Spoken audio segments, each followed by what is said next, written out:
Welcome, greetings and salutations to a new video. In today's video, I will be making a box that can hold presents inside of it that also looks like a watermelon. Now, I thought the best material to use for a watermelon box was, no one could have guessed it, a box. To make sure that it wasn't too small or too big, I used one of the presents, the biggest one, to mark out the length of more or less where it should end.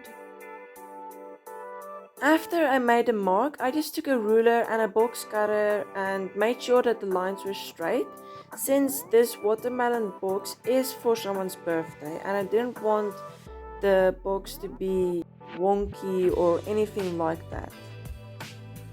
After I cut the piece and made sure that everything was straight and neat, I just bent it so that it would kind of make an oval that I can use for the sides of the watermelon. And to make the two sides, I just took another box, marked a straight line on it, and then used the piece that I already cut and bent to kind of make a rounded form on the box that I could just later on cut out. I had to do that process twice, so I just did a little transition since I already showed you how to do it, or how I did it. Then I just used my handy dandy best friend, the hot glue gun, to make sure that everything was secure and glued on each other. After I glued the first side on, which didn't take as long as I expected, it was time for the second side to get glued on as well.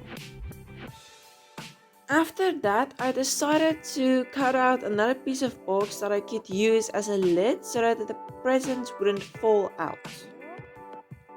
And of course, I used the hot glue gun to make sure that it was stuck onto the box. And the hot glue gun also helped to close all those little holes that are usually in boxes. The box cutter made it quite easy to make a flowing lid that could easily open and close so that the person would be able to, get to the presents inside. To make it easier to open, I did add a little handle so that you have something to grab onto to open the lid. And after gluing it onto the box, I just gave it a white base so that I can start adding some color, which I started with a pinkish red color. I added that color on both sides and on top till I found a perfect stroke on the top. It was beautiful. I just paused it for a bit so that you can have some gorgeous eye candy.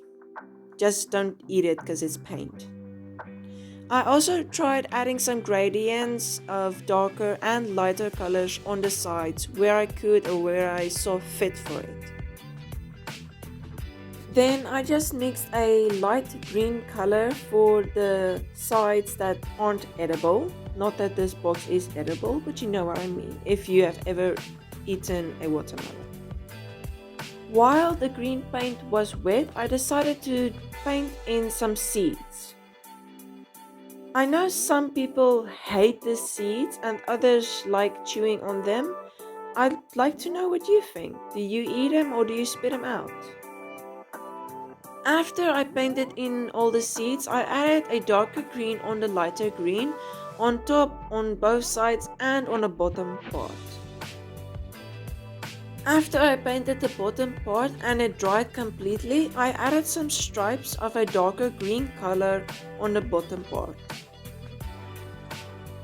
I didn't know how to make it look more like a watermelon, so I just took a quite dark green color and just dabbed it wherever I thought could use a bit more detail.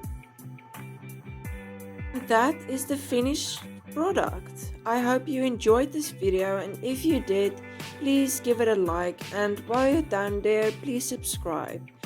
You all must have a wonderful day, and remember to take care of yourself and rest. And I thank you for watching.